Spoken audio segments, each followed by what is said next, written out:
In my quest to catch up on all the major PlayStation titles I've missed over the years, I've covered a lot of exciting exclusives. Guerilla's Horizon Zero Dawn, Insomniac's Spider-Man titles, Kojima's Death Stranding, and Sucker Punch's Ghost of Tsushima, all of which have been reviewed right here on the channel. Despite my efforts in playing what PlayStation has to offer though, there have been two rather noticeable exceptions up until this point.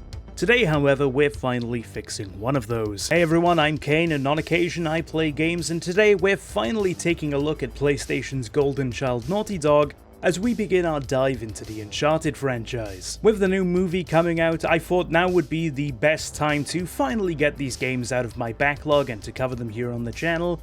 And honestly, I'm very excited to get into this one. I know next to nothing about Uncharted as a series because as an Xbox kid, I never heard anyone talk about them.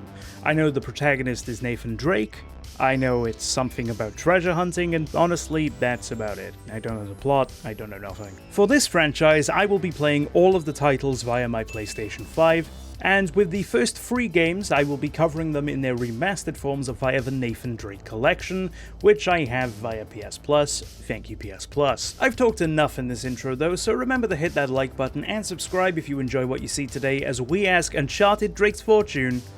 How bad can it be? So as I've already mentioned, Uncharted sees you playing as Nathan Drake, self-proclaimed relative of famed explorer Sir Francis Drake, on an adventure to find the location of El Dorado, the mythical city of gold. Accompanying Drake are his mentor, Victor Sully Sullivan, and reporter Elena Fisher. Just to get this out of the way right now instead of later on down the line, the story is the real reason you should be playing Uncharted above all else. I absolutely love the modern Indiana Jones-esque adventure that the game took us on. Nathan Drake is a great protagonist, mostly down to the incredible performance by Nolan North. North really captures the endearing jerk that you can't help but love and root for vibe, just like in Indiana Jones or Han Solo. Or just Harrison Ford, I guess. One of Uncharted's more impressive feats with its writing is the level of nuance that Naughty Dog brings to their characters to make them stand out and feel unique. This is seen perfectly with a character like Sully who, presumably through his relationship with Drake, shares a lot of similar personality traits with the protagonist, but still feels like his own distinct character, and thus got a completely separate reaction from me while playing. While at the start of the game I found them both to be equally the endearing jerk, they quickly split from this as we spent more time with them, with Sully's desperation for money fueling his motivation, lending the character an air of untrustworthiness that the game plays into beautifully. I also think Elena is an excellent character, honestly being the most genuinely likable out of the 3 protagonists. I do find it a little disappointing how often the game would just half-bake an excuse to separate her from Drake, just so she wasn't a constant companion, and it's also very disappointing to see her relegated to the trope of damsel in distress come the end of the game, but Elena is at least written to be capable, witty, and even more intelligent and aware of her surroundings than Drake is on occasion. All of these characters though are truly made by their dialogue and performances, as the writing and directing of Uncharted is honestly stellar, especially from a game released in 2007.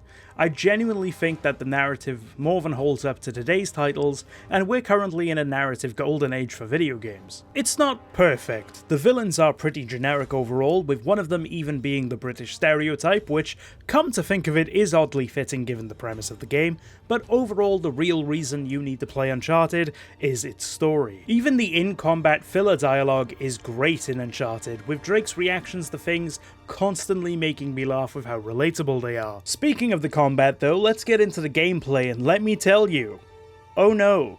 Well, it can't all be good for Uncharted Drake's fortune. The combat had to be the sacrificial lamb, and let me tell you, it is awful. To best describe the combat strategy implemented by Naughty Dog, I'd like to refer you to the one and only Zap Brannigan. You see, killbots have a preset kill limit. Knowing their weakness, I sent wave after wave of my own men at them until they reached their limit and shut down. Now you might be thinking that's just a joke, but it accurately summed up my time playing this game. I'd enter a combat scenario. I'd spend way too much time trying to hit things because I could no longer aim on a controller properly, then I'd kill all the enemies only for another 17 waves of them to come running in like I'm in a COD Zombies lobby circa 2012, chugging cans of C-grade energy drink I picked up at the local corner shop, and then like my name is KanePlaysGames, I'm about to start a fight with the nearest wall for looking at me funny. Every combat scenario in this game became an absolute chore. Like the killbots, I had reached my kill limit long ago, and I was quickly approaching my brain shutting down come the latter half of the game, when every combat scenario also featured men with grenade launchers and instant kill laser pointers. Oh, and let's talk about the final boss fight, by the way, because let me tell you, if I wasn't streaming this game over on my Twitch, link down below by the way, I would have just called this a day instead of putting up with this nonsense. The fine folks at Naughty Dog thought that good game design included throwing away the two weapons you had, then slapping you with a pretty useless shotgun, and planting you into a situation where you're up against the king of insta-kill laser pointers. He fires quicker and he fires multiple times, making the one strategy the game has taught you of rolling to avoid the laser pointers completely useless.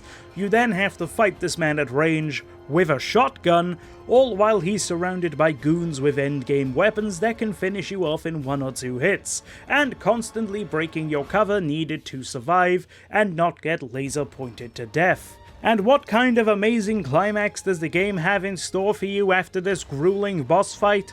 Quick time events. A part of the game that barely shows up throughout, and even when it does, it doesn't really work properly. What a great ending, guys. This isn't even the worst part of the game in my opinion, as the second Jetski action sequence was way more annoying, being unable to drive in a straight line, trying to avoid exploding barrels and gunfire, all while having to choose between moving or shooting because it's 2007 and good luck getting both to work at once.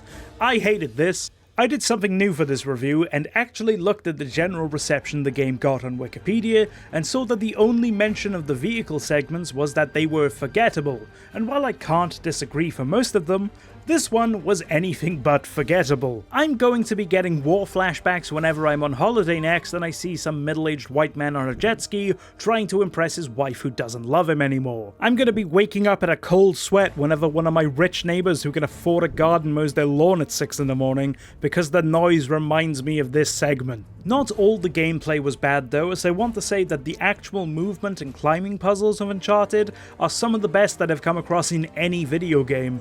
It's incredibly rare for me that when it comes to gameplay, I prefer the puzzles to combat, but this is 100% the case for Uncharted. They fit the adventurous theme of Uncharted really well, which is where the game shines its brightest. Uncharted Drake's Fortune was a game I'd never heard anyone talk about up until settling on it as my next franchise to look at, and I honestly feel like that's a damn shame. While I think its combat has aged incredibly poorly, much like many a third-person shooter from this time, I think its use of climbing and 3D platforming are excellent, with better implementation than many modern games that try similar things. They are directly woven into the DNA of Uncharted in a way that's very rare these days, with climbing mechanics often only being there to add a new way to traverse an open world. The real reason to play Uncharted Drake's Fortune though is undeniably its excellent storytelling, providing strong characters, performances, and writing that can hold their own even 15 years later. Thanks for watching this video on Uncharted Drake's Fortune. I actually had a lot of fun with this game when I wasn't shooting things,